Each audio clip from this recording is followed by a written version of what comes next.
Ghazali decode நேயர்களுக்கு அன்பு வணக்கம். இன்னைக்கு ஜூலை 16, 2026. சரி, உலக செய்திகள்ல நம்ம மறுபடியும் அங்க ஈரான், அமெரிக்கா, இஸ்ரேல், சைனா, அதோட சேர்த்து கொஞ்சம் இந்தியா, இதோட விஷயங்கள் அப்டேட் என்ன இருக்கு? என்ன மாரி பிரச்சனை இருக்கு? அப்படிங்கிறத நம்ம சொல்லப் போறோம். அதுபோக நமக்கு கிடைக்கிற தகவல் இருக்கு இல்லையா? அந்த தகவல் அடிப்படையில நம்ம பேசி என்னென்னங்கிறத அப்டேட் பண்ணப் போறோம். நான் கசாலி, கசாலி டிகோட்ஸ். வழக்கம் போல உங்களுடைய ஆதரவு, லைக் பட்டனை கிளிக் பண்ணி சப்ஸ்கிரைப் செய்து, ஹைப் பட்டனை கிளிக் பண்ணி நண்பர்களுக்கு பகிர்ந்து ஆதரவு தாருங்கள். நன்றி. ஏற்கனவே நீ நிறைய ஆதரவு குடுத்துக்கிட்டு இருக்கீங்க. நிறைய சஜஷன்ஸ் வருது. அங்க பின்னூட்டத்திலயும் வருது. சில நேரத்தில எனக்கு அ WhatsAppலயும் வருது. இந்த மாரி அத்தனை அ உங்களுடைய ஆதரவுக்கும் என்னுடைய மனமார்ந்த நன்றி.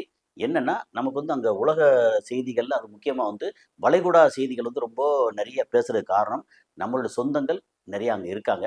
நம்முடைய நண்பர்கள், சொந்தங்கள், உறவுகள் நம்ம ம இந்தியாவை சேர்ந்த, அது குறிப்பா தென்னிந்தியாவை சேர்ந்த நெறையா இருக்காங்க.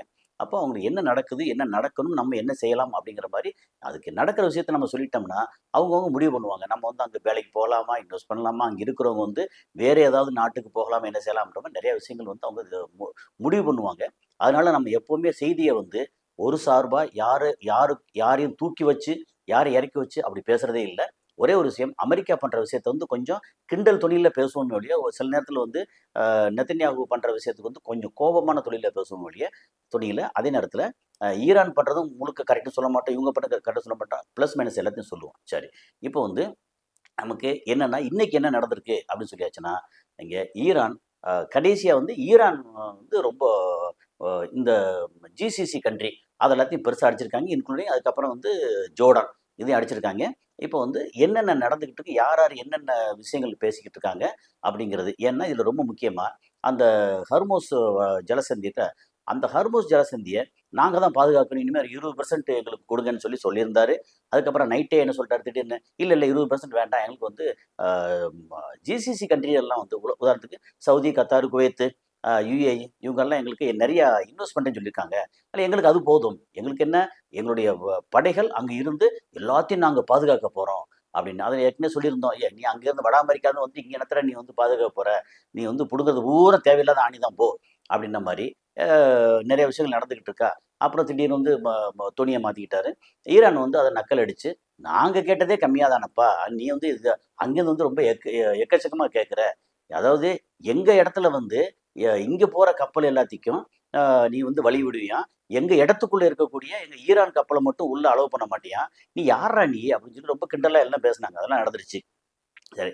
இப்ப இது சம்மந்தப்பட்டு திடீர்னு சைனா மேல ஒரு பாஞ்சு ஒரு குதறல். அதுக்கப்புறம் இந்தியா மேல பெருசா குதறல் இல்ல. ஆனாலும் இருக்கு. அப்படி வச்சுக்கலாம். அதுக்கப்புறம் ஈரான் மேல குதறல் சொல்லவே வேண்டியதில்ல. ஸோ இதுல வரிசையா என்னென்ன நடந்திருக்குன்னு ஒரு தொடர்ச்சியா இந்த இந்த செய்திய நம்ம ஒன்னொன்னா பார்ப்போம். இப்ப எப்படின்னா, இங்க அ அ ம ட்ரம்ப் என்ன பண்றாரு, சைனாட்ட நாங்க அ ய உங்கள நண்பனா மதிக்கிறோம். அதே நேரத்தில நாங்க சொல்றத நீங்க கேளுங்க. ஈரான்ட்ட ஆயில் எதுவும் வாங்கக்கூடாது. ஈரான தனிமைப்படுத்தணும் அப்படின்னு சொல்லியாச்சுன்னா, சைனா ஸ்ட்ரெயிட்டாவே லெஃப்ட் ஹேண்ட்ல டீல் பண்ணிட்டாங்க. No rejected. நீ சொல்றத பூரா கேட்கறதுக்கு நாங்க தயாரா இல்ல அப்படின்னு. அதே மாரி சொன்னது போக இல்லாம, அங்க அமெரிக்கன் கம்பெனி சைனால இருக்கு. இல்ல சைனாவுக்கு சப்ளை பண்றது எல்லாம் இருக்கு இல்லையா? அதுக்கு சைனா நிறைய டாரிஃப் இம்போஸ் பண்றாங்க. அதாவது சும்மா இருந்தவன சொரிஞ்சு விட்டு குத்துதே குடையுதேன்னு சொல்ற மாதிரி, இப்போ சைனாவ ரொம்ப உருண்ட இழுக்க இழுக்க என்ன பண்ணிட்டாங்க, 100% டாரிஃப் போடுவேன். போட்டுக்கோ நான் உனக்கு போடுறேன். அதுக்கப்புறம் ஈரான்ல ஆயில் வாங்காத, அப்படித்தான் வாங்குவேன். சவுதி அரேபியா ஆயில் கொஞ்சம் குறைச்சு குடுக்குறேன் அப்படின்னு சைனாட்ட சொன்னோனே, நோ நோ எனக்கு சவுதி ஆயில் வேண்டாம். நான் ஈரான்ட்டயே ஆயில் வாங்கிக்கிறேன். அப்படின்னு எல்லா விஷயத்துல பார்த்தீங்கன்னா, சைனா ஈரானுக்கு பெரிய அளவுக்கு சப்போர்ட்டா இருக்காங்க அப்படிங்கிறது தான் இதுலேருந்து கிடைக்கக்கூடியது. இப்ப என்ன, இது பண்ணதுனால அமெரிக்கா ஐய்யய்யோ! நம்ம தப்பான இடத்துல கை வச்சுட்டோமோ! அப்படின்னு சொல்லி அங்க ரொம்ப ம அழுத்தம் ட்ரம்புக்கு ரொம்ப ஜாஸ்தியாயிருச்சு. இப்ப என்ன, அ என்ன சொல்றாங்க, Chinese official said they will not accept American pressure on their energy choices. This move has escalated the trade war between the 2 countries. Global markets are reaching to the growing economic tension. அதான் இப்ப பொருளாதாரம் இது எல்லாத்தையும் டென்ஷன ஏத்தி விட்டு பண்றதுக்கு ஏன்னா China உற்பத்தி பொருளாதாரம், அமெரிக்கா சண்டை போடுற ஆயுத பொருளாதாரம். 2ம் சேர்ந்து பிரச்சனைய ஏத்தி விட்ட உடனே எல்லாமே அப்படியே அலைபேயறாங்க அப்படிங்கிறது தான். சரி. இப்போ அ அ இங்க அடுத்த இஸ்ரேல் எடுத்தோம்னா, அவங்களுக்கு வந்து அமௌண்ட் அமெரிக்காலேருந்து வரணும்ல. அந்த இத வந்து வரக்கூடாது அப்படின்னு சொல்லி டெமோக்ராட்ஸ் அவங்க அமெரிக்கால இருக்கக்கூடிய எதிரா இருக்கக்கூடிய டெமோக்ராட்ஸ் அவங்க வந்து கொண்டு வர தீர்மானம் தோல்வி அடைஞ்சிருச்சு. அது எப்படின்னா, இவங்க வந்து அங்க இருக்கிற யூத லாபி டெமோக்ராட்ஸ் இருக்காங்க இல்லையா? எதிர்க்கட்சிகள்ல, அவங்களையும் கொஞ்சம் விலைக்கு வாங்கி, ஓகே. இப்ப இது வந்து நான் பேசுறது முழுக்க முழுக்க அமெரிக்கால இருக்கக்கூடிய ரிப்பப்ளிகன், டெமோக்ராட்ஸ் அந்த 2 தான். நம்ம தமிழ்நாட்டுக்கும், தமிழ்நாட்டு அரசியலுக்கும் இதுக்கும் எந்த சம்மந்தம் இல்ல. நீங்க கன்ஃப்யூஸ் பண்ணிக்கிற வேண்டாம். ஓகே. அங்க இருக்கக்கூடிய யூத லாபி, எதிர்க்கட்சியா இருக்கக்கூடிய டெமோக்ராட்ஸ் அவங்கட்டயும் கொஞ்சம் விலைக்கு வாங்கி, அ இஸ்ரேலுக்கு ஆதரவா 314 வாக்குகளும், இஸ்ரேலுக்கு எதிரா வந்து 104 வாக்குகளும் வந்து, இத வந்து டோட்டலா $3.3 பில்லியன் மிலிட்டரி எய்ட் வந்து குடுக்கணும்னு சொல்லி ஓகே சொல்லிட்டாங்க. இதுக்கு முன்னாடி முடியாதுன்னு சொல்லியிருந்தத, இப்ப வந்து ஓகே பண்ணியிருக்காங்க. அதுக்கு வந்து யூத லாபி எவ்வளோ வேலை செஞ்சிருப்பாங்க. ஓகே. அது என்ன இப்போ யூத லாபி மட்டும் தான் வேலை செய்ய முடியுமா? ஏன் நம்ம இந்தியால பண்ணக்கூடாதா? தமிழ்நாட்டுல பண்ணக்கூடாதா? அப்படின்னு எல்லா இடங்களும் இந்த மாரி பேரம் நடக்கத்தான் செய்யுது. அது வந்து என்னன்னா, லாங் டெர்முக்கு நல்லா இருக்காது. நமக்கு வந்து நம்ம தலையில நம்மளே மண்ணள்ளி போடுற மாரி இருக்கும். இப்ப இஸ்ரேல் தலையில அவங்க வந்து மண்ணள்ளி போடுறாங்க. இஸ்ரேல் தலையில மண்ணள்ளி போடுறது மட்டும் இல்லாம, அந்த மண்ண அள்ளும்போது அமெரிக்காவோட கால வந்து குழி பறிச்சு விட்டு தடுமாற வைக்கிறாங்க அப்படிங்கிறது தான் இதோட நிதர்சனம். சரி.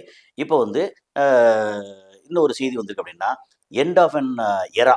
அதாவது இந்த யுகத்தோட முடிவு என்ன வருதுன்னா, US forces to leave Iraq after 23 years.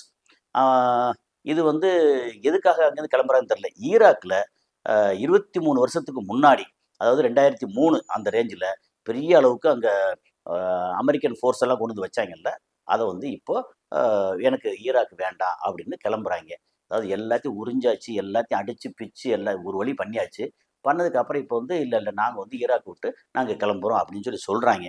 23 வருஷம் வந்து அங்க இருக்கிறத பூரா உறிஞ்சி எல்லா கேடுகள் எல்லாத்தையும் பண்ணிட்டு, இப்போ வந்து நாங்க வெளிய கிளம்புறோம் அப்படின்னு சொல்லி சொல்றாய்ங்க. சரி, இதுக்கப்புறம் வந்து ஆ ஈரான் வந்து ஒரு முக்கியமான அறிவிப்பு என்ன குடுத்துருக்காங்க அப்படின்னா, Iran declared on Thursday that no power in the world can strip us of our control over the Strait of Hormuz. இந்த உலகத்துல யாருமே எங்கள ஸ்டேட் ஆஃப் ஹார்மஸ்ல இருந்து விலக்கி வைக்க முடியாது. நாங்க தான் இங்க எல்லாமே. நீங்க வந்து பாருங்கடா! அப்படின்ற மாரி ஒரு முக்கியமான அறிவிப்ப குடுத்துருக்காங்க. அதுக்கப்புறம் பார்த்தீங்கன்னா, இங்க அ ஒ ஒ எப்படி வருதுன்னா, இப்ப சைனா, இந்தியா, அமெரிக்கா அப்படிங்கிறதுல, இப்ப சைனாவ பத்தி நம்ம சொல்லணும்னா, முன்னாடி என்ன சொல்லுவாங்கன்னா, சைனா வந்து அது நல்ல கண்ட்ரியே இல்ல. நெறைய மாஸ் ஸ்கேல் புரொடக்ஷன் சொல்லி புரொடியூஸ் பண்ணுவாங்க. அது எந்த பொருளும் வந்து உருப்படியா குவாலிட்டியா இருக்காது. குவாலிட்டினாலே அமெரிக்கா, குவாலிட்டினாலே யுகே, குவாலிட்டினாலே ஜெர்மனி அப்படின்னு சொல்லுவாங்க. அந்த குவாலிட்டியில கூட நம்ம இந்தியா வந்து எப்பவுமே பெருசா வர்றதில்ல. ஆனா, இந்தியா வந்து நெனைச்சா வந்திருக்க முடியும். ஆனா வர்றதில்ல. ட்ரை பண்றோம் வச்சுக்கோமே. இப்போ வந்து என்ன ஆயி போச்சுன்னா, உலக அளவுல ஓகே, இந்த குவாலிட்டி அப்படிங்கிறதுல ஓவராலா சைனாவோட கல்ச்சர், சைனாவோட ப்ராடக்ட், சைனாவோட எக்கானமி, அப்புறம் சைனா வந்து மத்தவங்களோட எப்படி வந்து பழகுறாங்க அப்படிங்கிறது எல்லாத்தையும் அந்த பாராமீட்டர்ஸ் இது எல்லாத்தையும் வச்சு முதல் முறையா அமெரிக்காவ முந்தி போய் நிக்குது. இப்போ அமெரிக்காவா, சைனாவா உலகத்துல அப்படின்னா சைனா தான் பெஸ்ட். அமெரிக்கா விட அப்படின்ற அளவுக்கு ஒரு டேட்டா வந்து அது பெரிய அளவுக்கு பேசுபொருளா இருக்கு. அமெரிக்கா அடுத்த கட்ட கீழ வீழ்ச்சி அடைஞ்சிருச்சு. யுவான் வந்து ஏன்னா டாலர் வச்சு ரொம்ப பெருசா பண்ணாங்கல்ல, டாலர்லாம் குறைஞ்சு, இப்போ யுவான் வந்து நெறைய இடங்கள்ல செல்லுபடி ஆகுது. அதுபோக இந்த உற்பத்தி பொருளாதாரம் ஏன் அடிக்கடி சொல்றோம்னா, எத வந்தாலும் மேனுஃபேக்சர் பண்றாங்க. அவங்க வந்து யாரையும் டிபெண்ட் பண்றதில்ல. சைனா மக்கள் நெறைய இருக்காங்க, உழைப்பாளிகள் இருக்காங்க, எல்லாம் பண்ணிட்டு எல்லாத்துக்கும் சப்ளை பண்றாங்க. அது மூலமா அவங்க சம்பாதிக்கிறாங்க அப்படிங்கிறது தான். இவங்க வந்து சண்டைய உருவாக்கி சம்பாதிக்கிறது இல்ல அப்படிங்கிறது. இப்ப இந்திய பார்டர்ல நடக்கிறது வேற விஷயம். ஆனா சைனாவா, அமெரிக்காவா அப்படின்னா, அமெரிக்காவ விட சைனா வந்து ஒரு படி வந்து மேல நிக்குது அப்படிங்கிறது தான். அதுக்கப்புறம் இந்த உலக செய்தின்னு வரும்போது, லேசா அப்படி இந்தியாவையும் சேர்த்துக்குருவோம். இந்தியால ஒரு முக்கியமான ஒரு பரபரப்பான ஒரு செய்தி வந்தது. என்ன அப்படின்னா, நமக்கு வந்து கூடங்குளம் அணுமில்லைன்னு தெரியும். அடிக்கடி பேசியிருப்போம். நம்ம வந்து புஷ் ஏர பத்தி பேசம்போது, அது ரஷ்யாவோட கண்காணிப்புல ரஷ்யாவோட டெக்னாலஜி. அதே மாரி தான் கூடங்குளம் அப்படின்னு சொல்லியிருப்போம்.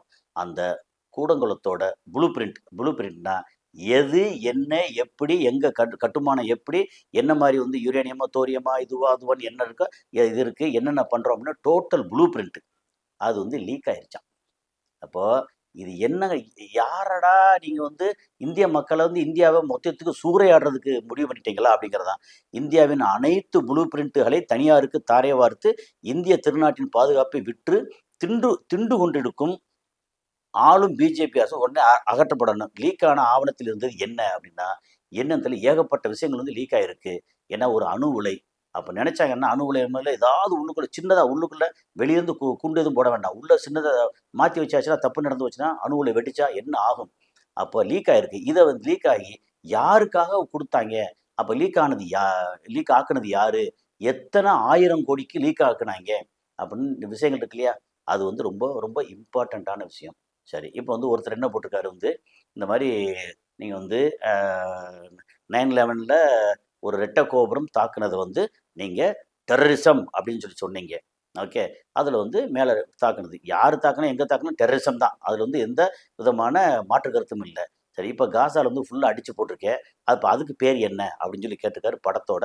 அந்த படத்த வந்து போடுறேன். ஆனா என்னன்னா, இவிங்க பண்றது வந்து டெரரிசத்தோட உச்சம். அதுக்கு எதிரா பண்றது வந்து டெரரிஸ்ட்டோட மிச்சம். அப்படி வச்சுக்கலாம். ஆனாலும் என்ன சொல்றாய்ங்க, நாங்க அடிச்சா அது பிரச்சனை இல்ல அடி. எனக்கு வந்து தற்காப்பு இதெல்லாம் பண்ணுவோம். அவன் வந்து அடிக்க வந்தான்னா, அது வந்து டெரரிசம். அப்படின்னு சொல்லி, ப அவிங்க வந்து என்னன்னா, அவங்க கையில வந்து பத்திரிக்கை இருக்கு, ஊடகம் இருக்கு, எல்லாம் இருக்குன்னு சொல்றதுனால, என்ன வேணாலும் சொல்லலாம்னு நெனச்சு பண்ணிட்டு இருக்காங்க. இப்போ வந்து காலம் வந்து கொஞ்சம் கொஞ்சமா மாறி நிக்குது அப்படிங்கிறது தான். அப்புறம் ஈரான் என்ன பண்ணிட்டாங்க, நம்ம சொன்னா எதுவும் நம்பிக்கைக்கு ரொம்ப நெருக்கமா வரணும் அப்படிங்கிறதுக்காக, அவங்க என்னென்ன பண்றாங்கறதுல வீடியோ எடுத்து போட ஆரம்பிச்சாங்க. "The Iranian army began installing live video cameras on the missiles to observe the damage." அப்போ இது என்ன நடக்குது? என்ன இது வந்து என்ன பண்ணிட்டாங்கன்னா, இதோட சேர்த்து அனுப்புறாய்ங்க. அ இந்த மிசைலோட சேர்த்து வந்து கேமரா அனுப்பிச்சு, அந்த கேமரா லைவ் வீடியோ வந்து கவரேஜ் வந்து இங்க குடுத்துக்கிட்டே இருக்கு. அப்ப அங்க போய் விழுந்ததுக்கு அப்புறம் கேமராவும் போயிரும். ஆனா, விழுந்து அடிக்கும்போது என்னெல்லாம் நடக்குதோ, அந்த லைவ் கவரேஜ் உங்களுக்கு கிடைக்கிறதுக்காக என்ன ஐடியா பாருங்க. அதாவது நம்ம வந்து பைக்ல போறோம், கார்ல போறோம். கார்ல லைவ் வீடியோ இருக்கு. அப்புறம் இங்க வந்து சேட்டலைட் போறதுக்கு அதுக்கு லைவ் வீடியோ அது எல்லாமே இருக்குன்னு வச்சுக்கங்களேன். அதே நேரத்தில இப்போ மிசைல்லயும் வந்து லைவ் வீடியோ வந்து போட்டு அனுப்புறாங்க அப்படின்னா, அப்போ இவங்களுக்கு ஐடியா என்ன? இப்போ இஸ்ரேல்ல போட போறோம். இஸ்ரேல் வந்து எங்களுக்கு அடிபடலையே அப்படின்னு சொல்லிட்டு இருப்பாங்கல்ல.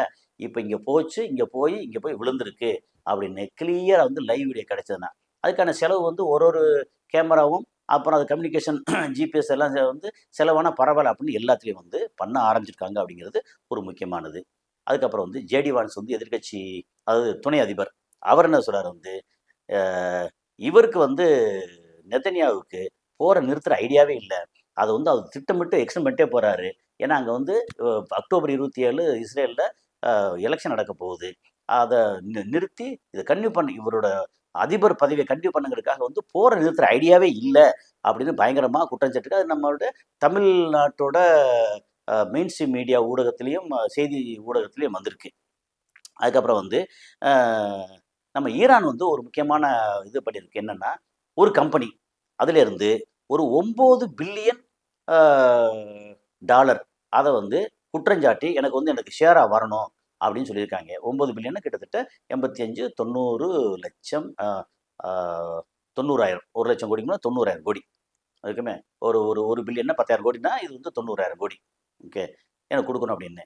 யார்ட்ட? நீங்க வந்து எங்கள அடிச்சு, இது மூலமா நீங்க ஷேர் மார்க்கெட்ல சம்பாதிச்சு நெறைய பண்ணியிருக்கீங்க. அதனால எங்களுக்கு வந்து இந்த ஒரு கம்பெனில இருந்து. அந்த கம்பெனிக்கு பேர் என்ன தெரியுமா? ஆ ட்ரம்ப் அசோசியேட்ஸ். அப்ப ஏற்கனவே ரெகுலரா நான் வந்து சொல்லிட்டே வரேன். ஒவ்வொரு ஊடகத்திலும் சொல்லிட்டே வர்றேன். ட்ரம்ப் இது மூலமா வந்து 50,00,000 கோடி, 500 பில்லியன் யுஎஸ் டாலருக்கு சம்பாதிச்சிருக்காங்கன்னு சொல்லிட்டு ட்ரம்போட குடும்பம். இப்போ வந்து 9 பில்லியன் எனக்கு வந்து என்னோட என்னோட பங்கு இங்க வேணும். என்ன அடிச்சு நீ வந்து அங்க பண்ணியிருக்க அப்படின்னு, அந்த கம்பெனிலேருந்து மட்டும் வந்து கிளைம் பண்ணியிருக்காங்க அ ஈரான். அப்புறம் ஈரான் வந்து முக்கியமான இன்னொரு விஷயம் சொல்லியிருக்காங்க. ஸ்டேட் ஆஃப் ஹார்மோஸ் என் கண்ட்ரோல்ல இருக்கு. அது அமெரிக்கா வர்றாங்கன்னா யாரும் வந்து இங்க வந்து ஒண்ணும் செய்ய முடியாது. என் கண்ட்ரோல்ல தான் இருக்கு. அதே நேரத்தில கூடிய சீக்கிரம் பாபல் மந்திப் அதையும் நாங்க வந்து குளோஸ் பண்ண போறோம். அப்படின்னு சொல்லி அறிவிப்பு குடுத்துருக்காங்க. Iran shuts Strait of Hormuz now threatens Bab el Mandeb 2. என்னன்னா பாபல் மந்திப்ங்கிறது வந்து சவுதி அரேபியாவுக்கு வந்து ஒரு பக்கம் வெளிய போணும்னா, அ ம பெர்ஷியன் கல்ஃப் வெளிய போறதா இருந்தா ஹர்மோஸ். எ ரெட் சி வழியே போறதா இருந்தா பாபல் மந்தீப். அப்ப ரெட் சி வழியே அங்க சூயஸ் கால்வாய் வழியா வெளியில போகலாம். ஆனா, இங்க வந்து ஏசியாவுக்கு வரணும் அப்டின்னா, பாபல் மந்தீப் தான் ஒரே வழி. அத விட்டா வேற எந்த வழியுமே இல்ல அவங்களுக்கு. அதையும் அடைக்க போறோம்னு சொல்லியிருக்காங்க. ஏற்கனவே ய ஏமன்ல ஹவுத்திஸோட வந்து சவுதி அரேபியா உருண்டு இழுத்துறாய்ங்க. அது பிரச்சனை ஓடிட்டு இருக்கு. பாபல் மந்தீப்ப நான் வந்து குளோஸ் பண்ண போறேன்னு சொல்லிட்டு இருக்காங்க. அதையும் குளோஸ் பண்ணா, அங்கே ஒரு 25% உலக பொருளாதாரம், இந்த பக்கம் ஒரு 10-12%, 37-40% உலக பொருளாதாரம், குறைஞ்ச 35% உலக பொருளாதாரம் ஸ்டக் ஆச்சு அப்படின்னு என்ன நடக்கும்? எல்லாமே எல்லாமே பிரச்சனைக்கு உண்டாகும். அது வந்து ஏற்கனவே பேசிக்கிட்டு இருக்கோம். அதை வந்து இப்போ அறிவிப்பாக கொடுத்துருக்காங்க அப்படிங்கிறதான். சரி, அது போக நமக்கு வந்து எலான் மஸ்கை பற்றி தெரியும். அவர் யாரு? உலகத்தில் நம்பர் 1 பணக்காரர். முதல் முறையா ஒரு 100,00,000 கோடி அ சொத்து வச்சிருக்கக்கூடிய ஒரு சொத்துல என்ன? அவருக்கான அந்த ஷேர் வேல்யூ அதெல்லாம் சேர்த்து 100,00,000 கோடி, 1 ட்ரில்லியன் யுஎஸ் டாலர் அப்படின்னு வந்தது. அப்புறம் கொஞ்சம் குறைஞ்சிருச்சுன்னு வச்சுக்கங்களேன். ஆனா இன்னைக்கு அவர் தான் நம்பர் 1. அவருக்கு என்ன? டெஸ்லா காரு, சொந்தமா வந்து விண்வெளியில வந்து கிட்டத்தட்ட 5000த்துக்கு மேற்பட்ட சேட்டலைட் விட்டுருக்காரு சொல்றாங்க. அதுக்கப்புறம் அவரு ஏகப்பட்ட துறையில இன்வெஸ்ட் பண்ணி எக்ஸ் தளம் அவரு கையில வாங்கியிருக்காரு அப்படின்னு ஏகப்பட்டது. அது போக இந்த மாரி நமக்கு Starlink அப்படின்னு சொல்லி மொபைல் இருக்கு. அது டைரக்ட்டா சேட்டலைட்டோட லிங்க் கனெக்ட் பண்ற மாரி Starlink அப்படின்னு சொல்லி அது ஒரு சிஸ்டம் வச்சிருக்காரு. உலக அளவுல அங்கங்க குடுத்துட்டு இருக்காங்க. அதுக்கப்புறம் இங்க யுக்ரைன்ல வந்து நெறையா குடுத்து, அந்த ரீஜன்ல பூரா நெறையா குடுத்து, அ ம எ ரஷ்யாவுக்கு எதிரா பண்ணிட்டு இருக்காங்க அப்படின்னு. அதே மாரி இங்கேயும் வந்து Starlink வந்து நெறையா மிடில் ஈஸ்ட்ல ஈரானுக்கு எதிரா வந்து நெறைய ஆப்பரேட் பண்றாங்க அப்படின்னு சொன்ன உடனே, ஈரான் என்ன அனவுன்ஸ் பண்ணியிருக்கு? Iran warns it will treat all of Elon Musk companies in the Middle East as military target. எப்படின்னா ஆல் ஆஃப் கம்பெனினா, நீங்க வந்து அ ம Starlink கம்பெனியா இருக்கட்டும், அல்லது டெஸ்லா கார் கம்பெனியா இருக்கட்டும், அல்லது ஸ்பேஸ் எக்ஸ் இருக்கு இல்லையா? அது சம்மந்தப்பட்ட கம்பெனியா இருக்கட்டும், அல்லது அந்த குரோக்குன்னு சொல்லி இது வச்சுப்பாங்க இல்லையா? அந்த ஏஐ கம்பெனி, அந்த கம்பெனியா இருக்கட்டும், அல்லது உங்களுக்கு வந்து இது எக்ஸ் தளம் இருக்கு இல்லையா? அது சம்மந்தப்பட்ட கம்பெனியா இருக்கட்டும், எலன் மஸ்கோட அத்தனை கம்பெனிகளையும் நாங்க வந்து மிலிட்டரி டார்கெட்டா நாங்க கன்சிடர் பண்ணுவோம். அப்படின்னா துபாயில நெறையா இருக்கு. பஹ்ரைன்ல ஏற்கனவே அடி வாங்கியிருக்கு நெறையா இருக்கு. சவுதி அரேபியால இருக்கு. குவைத்துல இருக்கு. அ ஜோர்டான்ல இருக்கு. இஸ்ரேல்ல இருக்கு. அப்புறம் மிடில் ஈஸ்ட்ல இருக்கிற அப்புறம் அ இங்க பார்த்தீங்கன்னா, ஈராக்ல இருக்கு. அ ம இதுல வந்து துருக்கியில இருக்கு. எல்லா நாடுகள்லயும் இருக்கு. அத பூரா நாங்க மிலிட்டரி டார்கெட்டா வச்சு எல்லாத்தையும் அடிப்போம் அப்படின்னு முதல் முறையா ஈரான் வந்து எலன் மஸ்க வார்ன் பண்ணியிருக்காங்க. நீ வந்து எங்கள சண்டைக்கு மூட்டி விட்டு, எங்க சண்டையில நீ குளிர் காய்ச்சிட்டு, நீ வந்து உலகத்தின் முதல் பணக்காரனா இருப்ப. நாங்க வந்து அங்க பார்த்துக்கிட்டு ஆட்டிக்கிட்டே உட்காந்துருப்போமா? உங்கள வந்து தீர்த்து கட்டிருவோம் அப்படின்னு சொல்லி ஃபர்ஸ்ட் டைம் சொல்லியிருக்காங்க.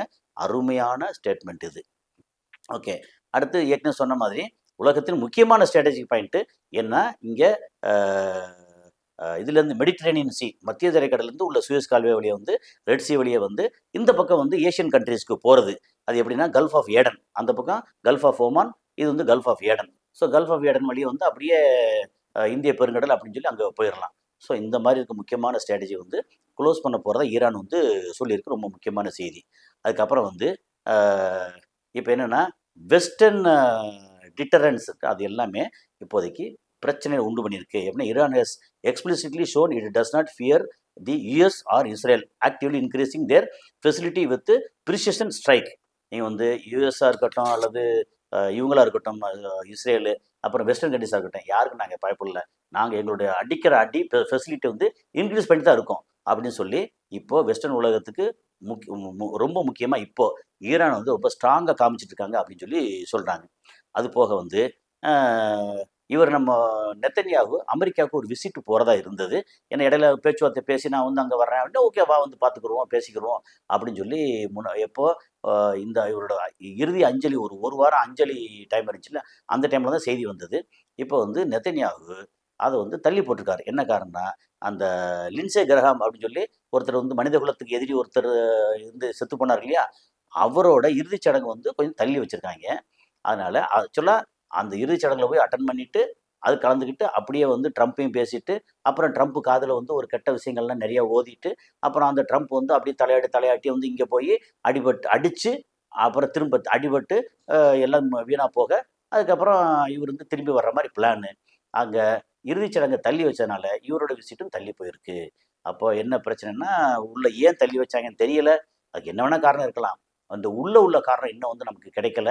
அப்போ இவர வந்து இன்னும் கொஞ்சம் லேட் பண்றாங்க அப்படின்னா, பண்ண இவருக்கும் பிரச்சனை. யாருக்கு? நெதன்யாவுக்கும் பிரச்சனை அப்படிங்கிறது தான் முக்கியமான செய்தி.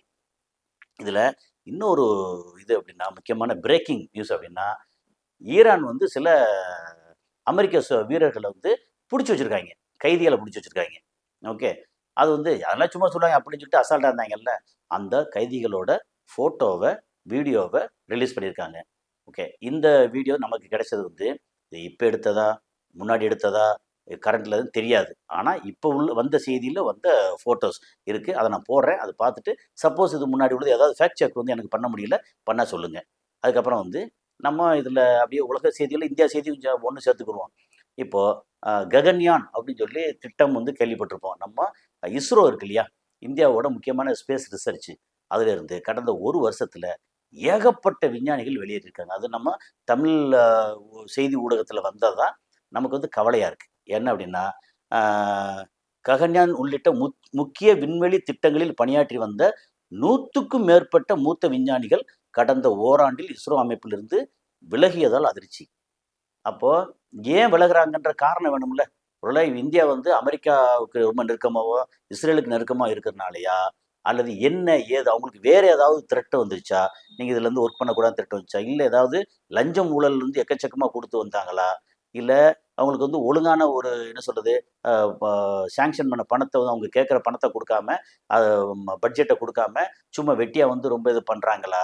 அல்லது இத பேஸ் பண்ணி, இத வச்சு எதிர்காலத்த அதாவது இன்னும் 29 எலக்ஷன்ல பிஜேபி ஏதாவது பெருசா பண்றதுக்கு வந்து முனைஞ்சு ஏதாவது பண்றாங்களா? அப்போ விஞ்ஞானிகள் வந்து ஆல்வேஸ் விஞ்ஞானிகள். கலைஞர்கள் எப்பவுமே கலைஞர்கள். அவங்க மேல வந்து அரசியல் சாயம் பூசவே முடியாது. விஞ்ஞானிகள் எப்பவுமே விஞ்ஞானிகள். அவங்க மேலயும் அரசியல் சாயல் பூச முடியாது. அப்ப என்னன்னா, விலகி போறாங்கிறது நமக்கு கவலைக்குரிய ஒரு விஷயம். அதனால வந்து நம்ம என்ன சொல்றாங்கன்னா, ரிட்டயர்ட் ஆகி போறவங்களோட திரும்ப வந்து கூப்பிட்டு வச்சு, அப்புறம் வந்து அவங்கள ரீட்டெயின் பண்றதுக்கு ரொம்ப ட்ரை பண்றாங்க அப்படிங்கிறது, இது வந்து உண்மையிலேயே ஒரு இந்தியனா நமக்கு வந்து கவலை தரும் ஒரு விஷயம். அவங்க விஞ்ஞானிகள், அவங்க டிமாண்ட் என்னவோ, அவங்கள வந்து அ அரசியல் சாயம் பூசிறாம, நெருக்கடி வந்து தேவையில்லாம நெருக்கடி குடுக்காம, அவங்கள வந்து விஞ்ஞானிகளாவே இருக்க விட்டு, அவங்கள வந்து அ அச்சீவ் பண்ண விடுவோம். சாதனை பண்ண செய்வோம். அத விட்டுட்டு, நீங்க ஜாதி, மதம் அல்லது இந்த நாடு, இந்த மொழி, இந்த இனம் அதெல்லாம் அவங்க அவங்க மேல எதுவும் படியக்கூடாது. அவங்க வந்து விஞ்ஞானிகள். விஞ்ஞானிகள் வந்து குழந்தைகள் மாதிரி. அவங்கள அந்த ரேஞ்சுல கரெக்ட்டா வச்சிருப்போம். அப்படிங்கிறது முக்கியமான விஷயம். ஓகே. ஸோ இதோட நமக்கு எப்படின்னா, அ இது ஒரு ஒரு செய்தியா பேச பேச, நமக்கு என்னடா இன்னும் வந்து பிரச்சனை முடிய மாட்டேங்குதே! ரொம்ப மோசமா இருக்கு. எப்பத்தான் பிரச்சனை தீருது அப்படின்னு தெரியல. ஏன்னா, ஒரு பக்கம் வந்து பேராசை கொண்ட ஒரு அரக்கன். இன்னொரு பக்கம் அந்த அரக்கனுக்கு துணை வரக்கூடிய இன்னொரு அரக்கன். 2 பேரும் சேர்ந்து இந்த மக்கள இங்க மொத்த ஏரியாலயும் அடிக்கும்போது, ஒருத்தன் நான் வந்து திருப்பி அடிப்பேன்டான்னு ஒருத்தன் அடிக்கும்போது, எல்லாமே கொலாப்ஸ் ஆகி போய் உலகம் வந்து என்ன செய்ய போறோம்ன்னு தெரியாத அளவுக்கு மோசமா இருக்கு. இன்னைக்கு அப்டேட் இவ்வளோதான். இவங்க வந்து அடிச்சிருக்காங்க. அதாவது ஈரான் நெறைய அடி வாங்கியிருக்கு. அப்புறம் ஈரான் மறுபடியும் வந்து திரும்பவும் வளைகுடா நாடுகள்ல நெறைய அடிச்சிருக்கு.